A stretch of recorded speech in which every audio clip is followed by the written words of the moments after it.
भाई ने कहा जिस समय नोटबंदी की गई थी वो इसलिए की गई थी क्योंकि 5 राज्यों के अंदर में चुनाव थे और सभी पार्टियों का पैसा मार्केट में आ चुका था। इसका मतलब कि आप क्या ये मानते हो कि देश की पार्टियां नोट के बदले वोट लेती थी? हाँ या ना? सारी लेती है नोट के नहीं सारी नहीं, सारी एक सेकंड मैं बताऊंगा सारी क्यों नहीं लेती, उसका जवाब मैं दूंगा। 300 करोड़ रुपए धीरज साहू के यहाँ मिले, मैंने नहीं पूरे देश ने देखे। कांग्रेस के और कितने नेता गिना दे? कांग्रेस में जीजा, जमाई, बेटा, मम्मी, मतलब परिवार ही पार्टी है और भारतीय जनता पार्टी के अंदर पार्टी ही परिवार है। तो बस सिर्फ इतनी मानसिकता है। ये पहली गवर्नमेंट है कि अब तक की जिन्होंने एजुकेशन पे टैक्स लगाया है, किताबों पे लगाया है। झूठ बोल रहे हैं। वैट लगता था ऑलरेडी वैट लगता था। देखो झूठ मत बोलो भाई साहब, आप अच्छे पढ़े लिखे आदमी, कम से कम आपसे उम्मीद नहीं कि आप झूठ फैलाओगे। 2014 के बाद उसमें आप महीने के निकालोगे क्या साहब? ये पागल वागल हो गए हैं क्या? कहाँ से पढ़ के आते हो आप? ये तो मोए यूनिवर्सिटी से आए क्या? ये तो मोए हो गया। ये मोए हो गया। क्लोजिंग कब होता है? क्लोजिंग कब होता है? क्लोजिंग कब होता है? एक सेकेंड, क्लोजिंग कब होता है? क्लोजिंग कब होता है भाई? एक मिनट, क्लोजिंग कब होता है? मार्च में भी होता है और हर 3 कब होता है? महीने में भी होता है, क्वार्टर का। ये अलग अलग टाइम पे फिर ईयर क्वार्टरली।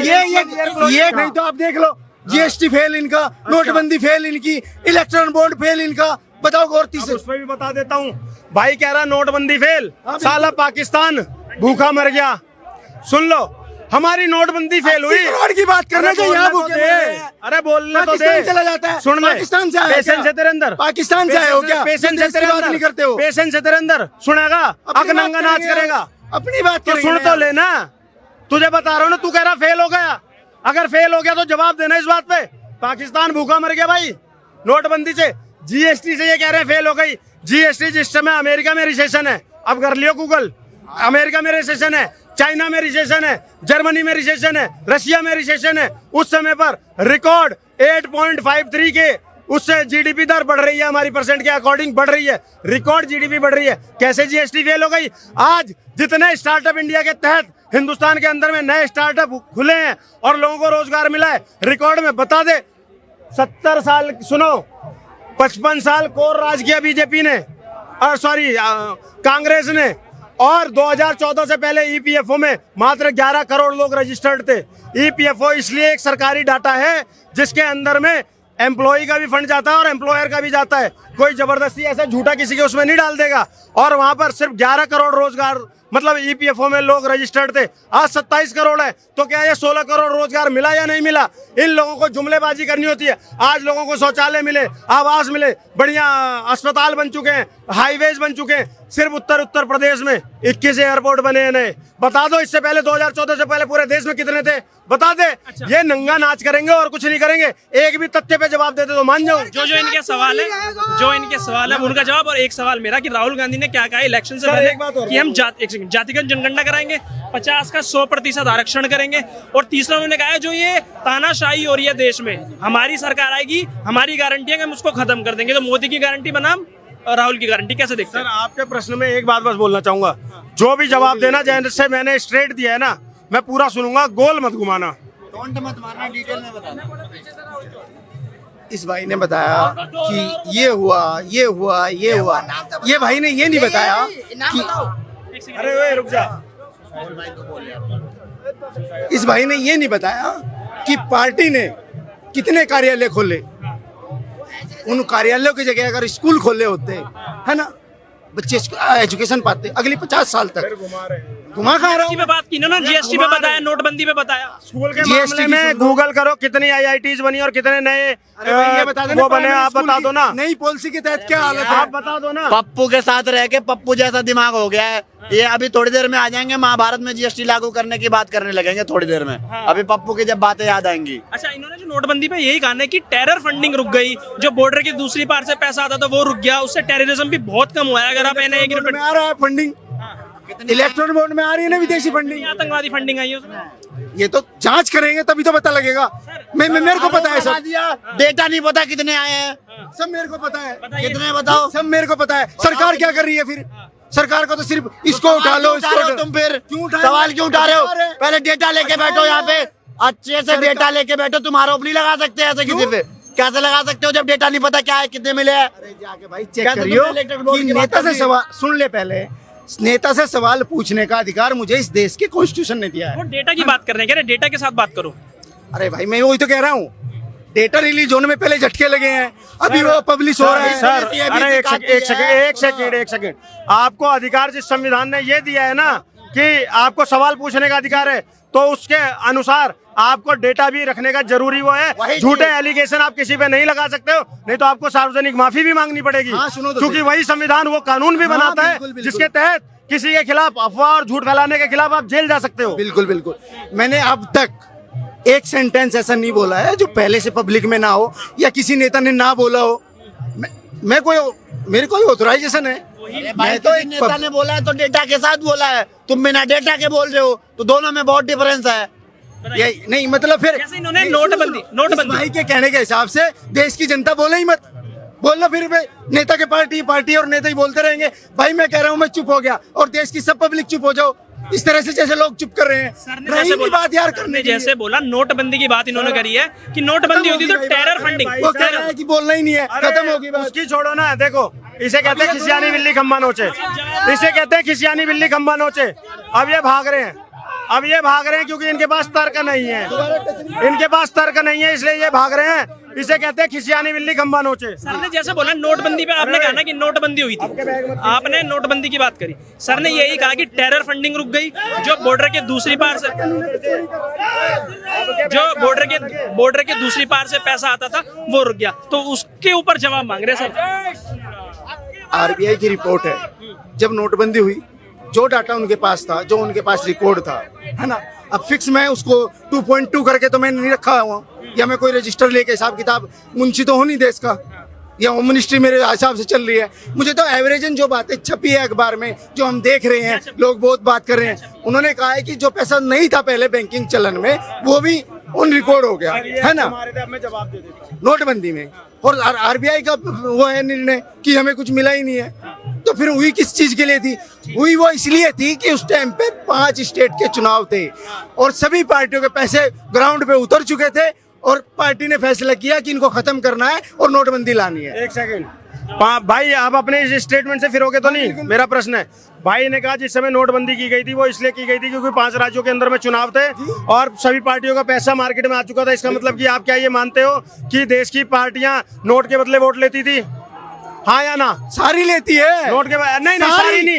एक सेकंड मैं बताऊंगा सारी क्यों नहीं लेती, उसका जवाब मैं दूंगा। मेरा जवाब उसका जवाब मैं दूंगा। मैं कह रहा हूँ सारी उसका पार्टी जवाब मैं लेती है। दूंगा। आप ये तो मानते हो ना, चलो सारी का, लेकिन ये मानते हो ना कि नोट के बदले वोट मानते हो? हाँ, देश में चल रही है। अरे सुन लो, विधायक हो रहे हैं, तो नोट भाई के साहब, बदले विधायक अब हो रहे मुझे हैं। एक बात नोट बता के दो। बदले सरकार गिराई जा अरे रही अब है। सुन ले काका, सुन ले अब सुनो, इन्होंने बोला कि ये मानते हैं सारी पार्टियां करती हैं। अगर सारी पार्टियां, भाजपा नहीं करती है, मैं बता रहा हूं कैसे। अगर सारी पार्टियां करती और सबका पैसा सड़कों पर आ चुका था, मार्केट में आ चुका था, तो भाजपा क्यों नोटबंदी करती? भाई प्रत्यक्ष को प्रमाण की आवश्यकता नहीं होती, इनकी अपनी बातों में ये फंस जाते हैं, इनके पास तर्क होते नहीं है। बिल्कुल दूंगा। इसका मतलब कि भाजपा ने नोटबंदी किया, मतलब भाजपा ने मार्केट में बिना पैसे के चुनाव जीता और बाकी पार्टियों का इनके अकॉर्डिंग पैसा आ चुका था मार्केट में। फिर भी क्यों खामखा पीपणी बजा रहे हो ऐसे भ्रष्टाचारियों के लिए? वे अखबार में, नहीं, अखबार, मैं बात कंप्लीट कर दूं, वे अखबार में फोटो छपे हैं जब नोटबंदी में वो नेताओं की शादी हुई है कई 100 करोड़ में, और वे नोट दिखे हैं लोगों को नए। ये पब्लिक को बरगला सकते हैं। नोटबंदी और जीएसटी फेलियर है इनके साथ। मैंने भी अखबार में देखे फोटो देखे, धीरज साहू के यहाँ पर 350 करोड़ रुपए मिले। मैंने अखबार में देखे, कांग्रेस के नेता धीरज साहू के यहाँ 350 करोड़ रुपए मिले। 350 करोड़ रुपए धीरज साहू के यहाँ मिले। मैंने नहीं, पूरे देश ने देखे। कांग्रेस के और कितने नेता गिना दे? कांग्रेस में जीजा, जमाई, बेटा, मम्मी, मतलब परिवार ही पार्टी है, और भारतीय जनता पार्टी के अंदर पार्टी ही परिवार है। तो बस सिर्फ इतनी मानसिकता है। ये कह रहा है भाई साहब जीएसटी फेलियर हो गया देश के अंदर। आप बताइए, इससे पहले वैट लगाते थे, वो उसमें कोई टैक्स नहीं लिया जाता था। अब जब जीएसटी लगने लग गई तो उसमें इतना ज्यादा टैक्स हो गया कि दे नहीं पा रहे। साहब, देश की अर्थव्यवस्था में जो योगदान बढ़ा है, टैक्स पेयर का योगदान बढ़ा है, ये मोदी अपने घर से तो पैसा लेकर के आएगा नहीं कि देश में डेली 37 किलोमीटर रोड बनेगी, एम्स बनेगा, लोगों के लिए स्कूल बनेंगे, कॉलेज बनेंगे, एयरपोर्ट बनेंगे, यूनिवर्सिटी बनेगी, स्मार्ट ट्रेनें चलेंगी और आत्मनिर्भर भारत बनेगा। अपने घर से तो कोई पैसा लाएगा नहीं। जनता का लोकतंत्र है क्या? लोकतंत्र को समझने वाला ही तो बता पाएगा कि है क्या लोकतंत्र। जनता का शासन जनता के द्वारा और जनता के लिए, यही तो लोकतंत्र है। और इस देश में हो रहा है। अगर मोदी जी खराब काम कर रहे होते 2014 में जीत गए तो 19 में थोड़ी जीतते। अब 2019 में भी बेहतरीन काम करे तभी तो 24 में कह रहे हैं कि काम के बेस पर वोट दो मुझे। मोदी जी एक तरफ कह रहे हैं कि मैं प्रधानमंत्री बनूंगा तो तीसरे टर्म में भारत को टॉप 3 इकोनॉमी में लेकर के आऊंगा। राहुल गांधी को और विपक्ष को बोलना चाहिए कि मैं हमारी सरकार बनी तो हम 1 नंबर पर लेकर के आएंगे। लेकिन ये लोग क्या बोल रहे हैं, ये लोग कहते हैं कि मिलो ना तुम तो हम घबराए, मिलो तो आंख चुराए, हमें क्या हो गया है। विपक्ष के यहाँ ये चल रहा है। मेरा सवाल ये होगा, जिस तरीके से सर ने कहा लोकतंत्र की अगर हत्या हो गई है तो आज संजय सिंह को बेल भी मिल जाती है और जेल से केजरीवाल सरकार भी चला रहा है, उस पर भी जवाब। मैं वही बता रहा हूँ आपको, उसको दूसरे एंगल से भी देख सकते हो कि आप सिटिंग सीएम को उठा के जेल भेज दे रहे हो, आप वो भी एंगल पब्लिक के सामने रखो। दूसरी बात भाई ने बताया, जनता का शासन जनता का पैसा। कोई भी डेवलप कंट्री जो अब तक के इतिहास में रही है, उन्होंने सबसे पहले एजुकेशन ज्यादा से ज्यादा फ्री और बेहतर बनाई है। ये पहली गवर्नमेंट है कि अब तक की जिन्होंने एजुकेशन पे टैक्स लगाया है, किताबों पे लगाया है। झूठ बोल रहे हैं, वैट लगता था ऑलरेडी वैट लगता था। देखो झूठ मत बोलो भाई साहब, आप अच्छे पढ़े लिखे आदमी, कम से कम आपसे उम्मीद नहीं कि आप झूठ फैलाओगे। अभी किताबों पे टैक्स नहीं है, एजुकेशन पे टैक्स नहीं है, वो तो ऐसे ही कर रहे हैं। दूसरी बात, जब तक हम ये कह रहे हैं कि तीसरी, रुको तो भाई मेरी तो पूरी हो जाने दे। आपने बोला जब ये तीसरी इकोनॉमी बनाने जा रहे हैं, है ना, लेकिन पर कैपिटा पर व्यक्ति इनकम नहीं बढ़ेगी, एक आदमी की बढ़ा के। देखो झूठ, फिर पर कैपिटल इनकम कितनी है अभी ये बता दीजिए। चलिए सारी बात छोड़िए, ये बता दो। मैं बता दूंगा, पहले आप तो बता, आपने ही पूछा, मैं बता दूंगा, अभी ऑलरेडी बता दूंगा पर कैपिटल इनकम। मैं तो इस दिल्ली में देख रहा हूँ अंडर 20,000। रुक जा भाई, हाँ, इस दिल्ली में ज्यादातर पब्लिक 20,000 से नीचे की जॉब कर रहे हैं। आप पर कैपिटल इनकम पूछिए, क्या ज्ञान दे रहे हैं। अरे उसी से तो तय होगा, आमदनी से। अरे भाई मंथली इनकम से ही तो तय होगा कि दिल्ली की थोड़ी होती है, दिल्ली से थोड़ी। सिंपल सा प्रश्न है, 2014 से पहले का पर कैपिटल इनकम और आप मौजूदा समय का पर कैपिटल इनकम बता दो। और सिंपल सा एग्जाम है कि 2014 की महंगाई और आज की महंगाई, भाई दोनों को उनको भी तुलना करेगा। चलो मैं अब जवाब ले लो साहब। मैं अभी तथ्यों के साथ, सबसे पहले नहीं सुनिए, वही चीज, रुक जाओ, मैं बता देना चाहता हूँ। सबसे पहले इन्होंने बात करी कोई भी डेवलप कंट्री है, ग्रोथ कंट्री है। मैं आपको बता देना चाहता हूँ, भारत में पर कैपिटल इनकम अभी भी 2 लाख से ऊपर चल रही है 2024 पर व्यक्ति। और सुन लीजिए, अभी आपको डाटा के साथ दिखा दूंगा, अभी निकाल करके भी दिखा दूंगा। और सुन लो, मैं डाटा के साथ दिखा दूंगा। और सुन लो 2014 के बाद उसमें आप महीने के निकालोगे क्या साहब? ये पागल वागल हो गए हैं क्या?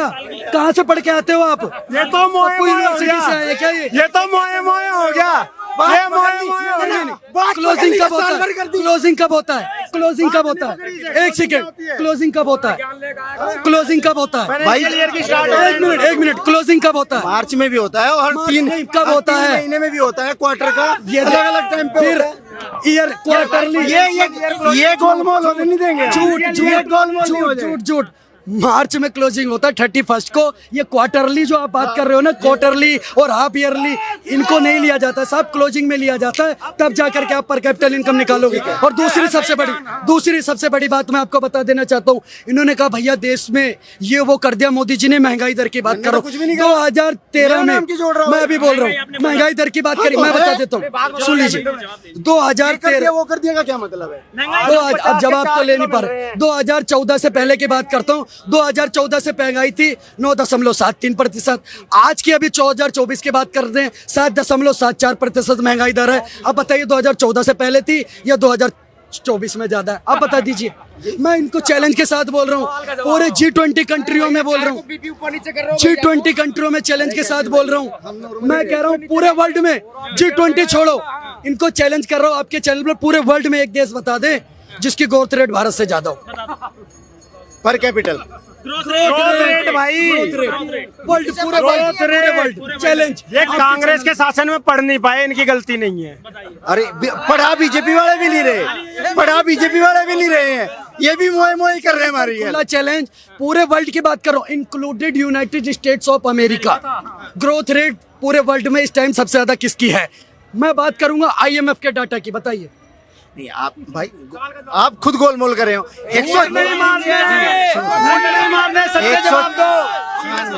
140 से जब उसको कैलकुलेशन करके निकालेंगे ना, आप देखिए तू इधर उधर की ना बात कर, बस मुझे इतना बता ये कारवा कैसे लूटा।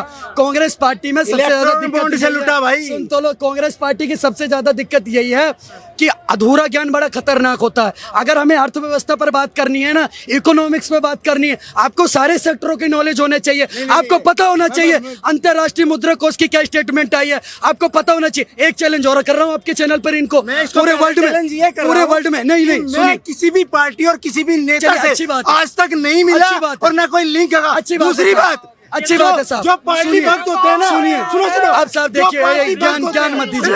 एक चैलेंज और कर रहा हूं। किसी को भी कांग्रेसी, किसी को भी आम आदमी पार्टी, मैं कह रहा हूँ भाई साहब, जो पार्टी भक्त होते हैं ना, वे अपने नेता और पार्टी के खिलाफ नहीं बोल सकते। मैं तो निडर खड़ा हूँ, मैं तो आम आदमी पार्टी को भी कह रहा हूँ, कांग्रेस को भी कह रहा हूँ, और जब इनकी भाजपा का नाम आ जा तो चिढ़ जाए भाई।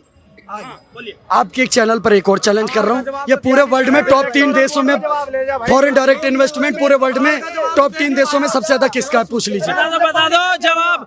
अरे जवाब, ग्रोथ रेट बता दो, ग्रोथ रेट। मोही हो जाएगा नहीं तो ऐसे कैसे हो जाएगा, इसलिए बता दिया भाई ने। हाँ बताएंगे अभी, तुम्हें नहीं पता? नहीं मुझे नहीं पता, ये भाई बता देगा। ग्रोथ रेट ही नहीं पता है। मैं बताता हूँ, पूरे वर्ल्ड में सबसे ज्यादा ग्रोथ रेट इस टाइम किसी की है तो ये IMF के डाटा के साथ है कि भारत देश है जिसकी सबसे ज्यादा ग्रोथ रेट है। उसके बाद मैं आपको FDI की बात कर देना हूँ, FDI की बात कर लेता हूँ। सिंगापुर के बाद दूसरा नंबर है भारत का, सबसे ज्यादा फॉरेन डायरेक्ट इन्वेस्टमेंट भारत के अंदर हुई है।